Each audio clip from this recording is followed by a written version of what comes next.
Oh, faithfully delivering value and exploring great books worldwide. Hello, this is Sally with the Book Talk. Today we're diving into the book, The 7 Lessons of Mind Growth. The subtitle is Behavioral Habits of Elite Groups. After a hectic day, do you feel worn out or pumped up? Why can some folks manage their days smoothly while others mess it up? This book will tackle these issues, guiding you to live each day like an elite. The author, Caroline Webb, is a senior partner at McKinsey and Company, director of the London office. He has advised world-renowned companies and government leaders during his management consulting career. BBC described him as someone who helps people keep a clear head in a complex world.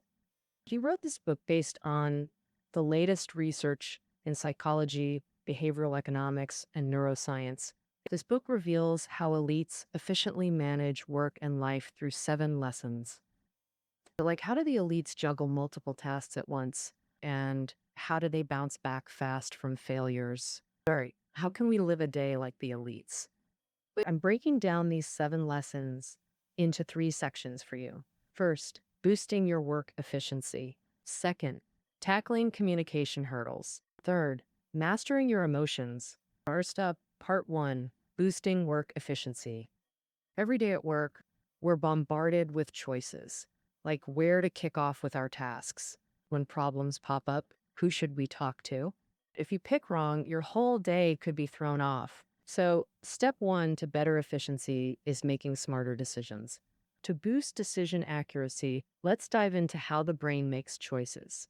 Behavioral psychology says the brain has 2 systems: deliberate for tough tasks, unconscious for others. For example, analyzing and checking hypotheses is deliberate. Unconscious handles routine stuff. Think about learning to drive. When new, the deliberate system kicks in. You think hard about turning or braking. Right foot on brake, not accelerator. And when we become skilled drivers, the unconscious system takes over. We don't consciously think about when to brake or accelerate. It happens naturally. In other words, the brain's unconscious system reduces decision time and effort through automated routines, but it has a flaw: poor adaptability to change. When circumstances change, the unconscious system still makes repetitive, simple decisions to conserve mental energy. For example, when shown a black and white banana image and asked its color quickly, most volunteers instantly said yellow. This happened because their unconscious system was conditioned. Bananas are yellow. When the environment changes, we can't activate the deliberate system in time, so the unconscious system interprets based on existing knowledge. Since the unconscious system prefers easy decisions, we must consciously engage the deliberate system to avoid traps. First, learn to recognize unconscious signals like, "This is obviously right," or "Let's stick with what we know." Your unconscious simplifying complexity. Second, don't just accept the default solution. When only one option exists, check for absolute judgments. Ask, is this flawless? Are there better alternatives? Nyan, CFO of a global bank, faced his predecessor's unfinished task on day 1. Firing the employee was the easiest, least mentally demanding option. But Nyan believed there might be another way. After consulting colleagues, he learned the employee was smart and decisive, but sometimes too abrupt, causing friction. Nyan felt keeping him was worthwhile if he bridged the gaps. They gave him 3 months, and he indeed corrected his behavior. We gotta find a better solution. You could also invite devil's advocates to hear different perspectives. For example, Warren Buffett invited Doug Cass, a longtime critic of his investment philosophy, to the company's annual meeting. The questions raised were sharp, covering investment strategies, corporate governance, succession plans, and more. Unlike Buffett, Google's executive chairman, Eric Schmidt, preferred having his own employees play devil's advocate. During meetings, he'd specifically ask quiet attendees, who often had unspoken reservations, to respond to hypothetical scenarios. Like, if there were gaps in this plan, what might they be? Since it's hypothetical, people share more freely. Also, never decide when exhausted. Under high pressure work and sleep deprivation, our error rate skyrockets. Because when we're drained, the unconscious system hijacks decision making. That's why sufficient sleep and regular exercise are crucial for peak mental performance. So that's how to make better decisions. Once you know what to do, next we'll tackle the second aspect, smart task and time allocation. First, categorize your work. For instance, group tasks into deep thinking, email processing, and meetings. This prevents constant context switching, boosting efficiency while reducing errors. Some claim to be supertaskers, handling calls while emailing, insisting anyone can multitask with practice. But research shows only 2% truly multitask well. For most, it just fragments focus and tanks productivity. Second, assign suitable time blocks for each category, like scheduling deep thinking during your peak hours. Customize based on your personal rhythm. If you're a night owl, schedule deep thinking tasks for the quiet late hours. Another example, end meetings 10 minutes early. Normally, scheduling 3 to 4 p.m. meetings means no break before the next task at 4.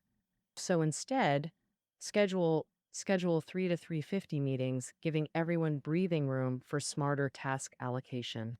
Knowing what to do isn't enough. We must block distractions. The third efficiency booster. For this third aspect, we'll cover 3 distraction blocking methods. First, batch email responses. 80% of emails are CCs, only 20% truly need your attention. So don't check constantly. Handle emails in 1 or 2 dedicated blocks. Letting emails flood in all day disrupts focus and kills productivity. Even reading emails without replying drains mental energy as you refocus. Thus, when concentrating, log out of email or even use airplane mode to block messages. Second method, automate trivial decisions. Small daily choices drain brain power too, like deciding outfits or dinner. They consume mental resources. To free mental space for deep work, automate unimportant decisions with simple rules. For example, Chancellor Angela Merkel wore only similar style jackets in different colors or textures to focus on critical matters. Meta CEO Mark Zuckerberg showed his closet containing just 2 items, gray tees and gray hoodies. Zuckerberg explained minimizing wardrobe decisions frees energy for greater societal contributions. The third technique, mental rehearsal to block distractions. What's mental rehearsal? Like imagining the perfect ping pong shot during practice. Regular mental rehearsal improves real performance. Extensive research confirms its effectiveness.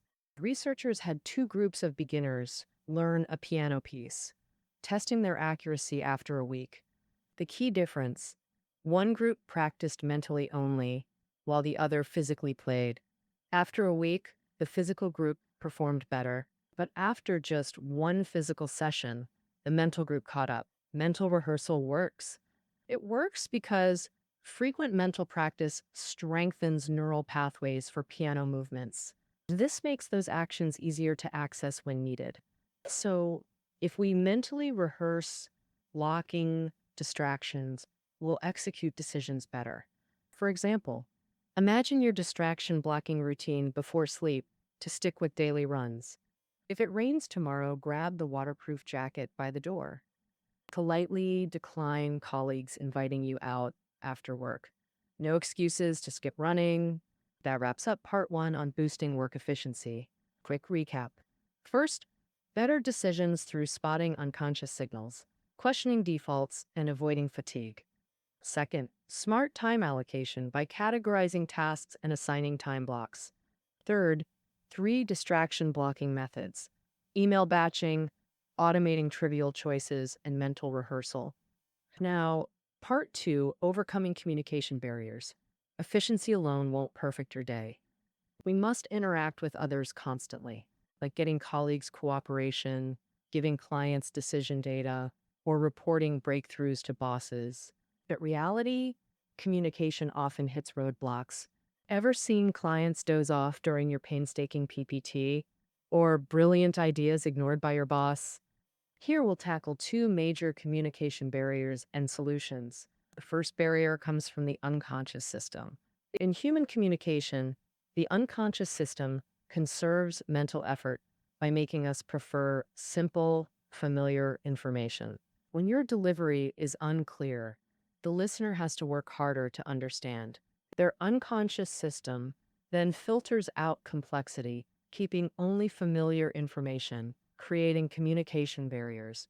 Here are four smooth communication techniques to bypass the unconscious system and convey ideas effectively. First, create suspense to spark interest. While the unconscious system blocks unfamiliar info, novelty can bypass it. For example, tell friends, "You'll never guess what happened today." When presenting, open with, "I know you're not listening." Your inner voice is asking, "Who is this guy? Why should I support him?" This is about smooth communication. Second method, use signposting. For complex information, clear signposts guide your audience. Example, I'll cover 3 points. Now, point 3. This saves mental effort tracking progress. Third, be concrete. Avoid abstract concepts. Specific details reduce the listener's mental load. For example, replace vague phrases like, "We should respect each other's time," with concrete alternatives, like, "I propose starting meetings on time without waiting for latecomers." Fourth method, perspective taking. The more you know, the more you overestimate others' knowledge, muddying communication. Example, telling a colleague, "Finish this by Friday," assumes they know which task you mean, but they might not. Come Friday, you discover they haven't started as the deadline looms. So when conveying information, put yourself in their shoes. Assume zero prior knowledge. Clearly explain the what, when, where, and why for smooth communication. Now let's cover the second communication barrier, attributing others' mistakes to subjective causes. We justify our own errors with objective reasons, but blame others' failures on their character. Like when we miss work targets, we cite sleep deprivation, illness, or colleagues' delays. But when others miss deadlines, we immediately assume personal flaws. They're either incompetent or lazy. When we misjudge someone's ability or character, communication shuts down. Researchers divided subjects into 3 groups: questioners posing expert level challenges, answerers attempting these randomly assigned questions, observers watched. Most answerers struggled objectively because questions were too specialized, yet observers rated them as less intelligent than questioners. Why do we default to subjective judgments? Labeling someone smart or dumb is quick. Reusing these labels saves mental effort, even when circumstances change. Understanding this attribution bias, next time someone's mistake frustrates you, resist knee-jerk subjective judgments. If a colleague ignores you, don't just label them rude and cut off contact. So what should you do? First, calm down. Strip away assumptions. Focus only on what actually occurred.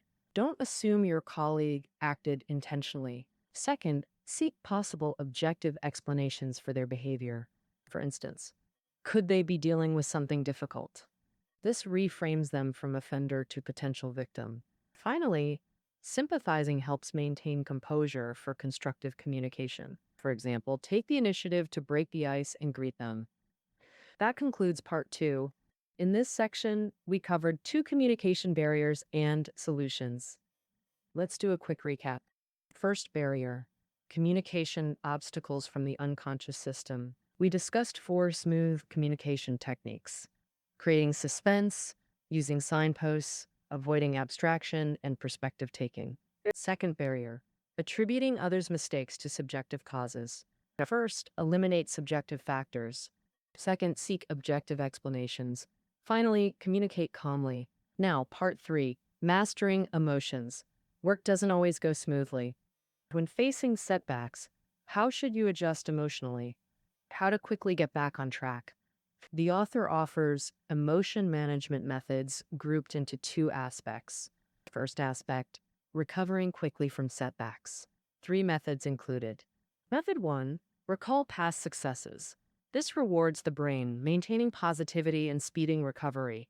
For example, when facing setbacks, remember times you overcame difficulties, like recalling arriving in this city penniless, living in a basement. Ask yourself, how did I conquer those challenges?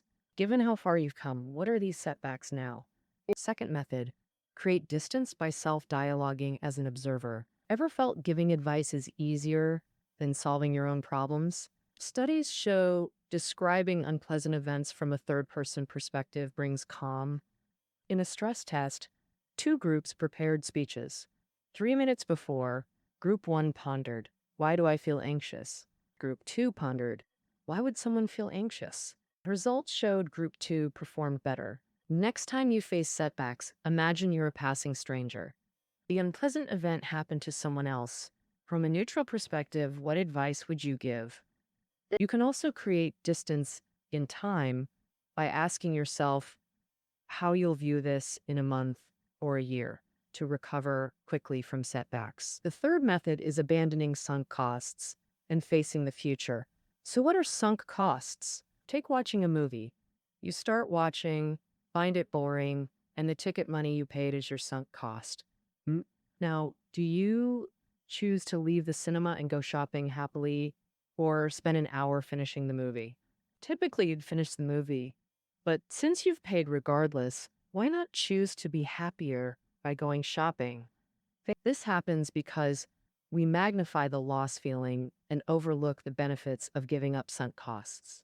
When facing setbacks, you encounter similar dilemmas. Say you opened a coffee shop. After 3 months, business still isn't picking up. Quitting now means losing the transfer fees and renovation costs you've invested. These are your sunk costs. If you keep going, losses will keep mounting.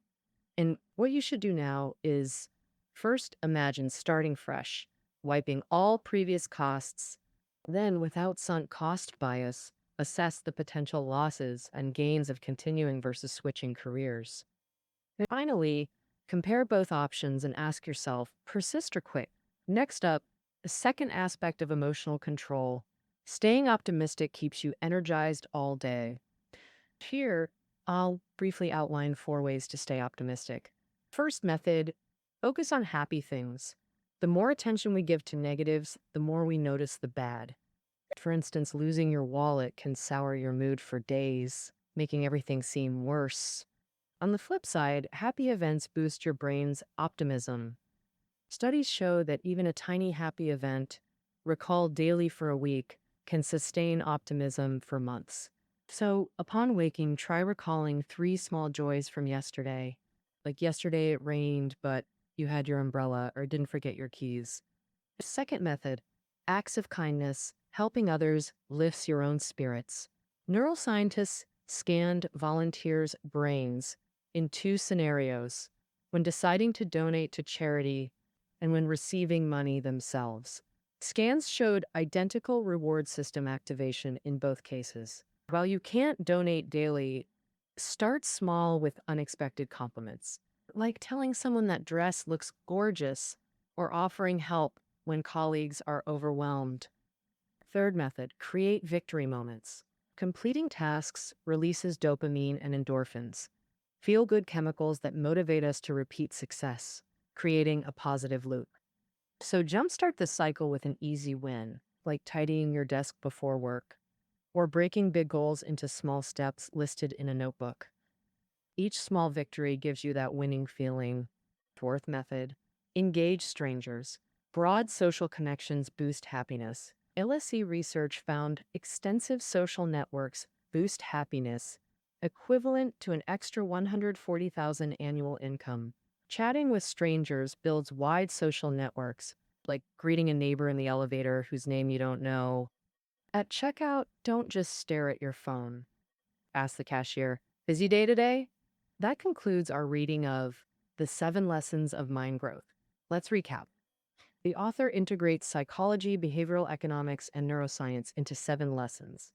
I've grouped these into 3 parts. Part 1, boost efficiency by avoiding decision traps, smart time allocation, and blocking distractions.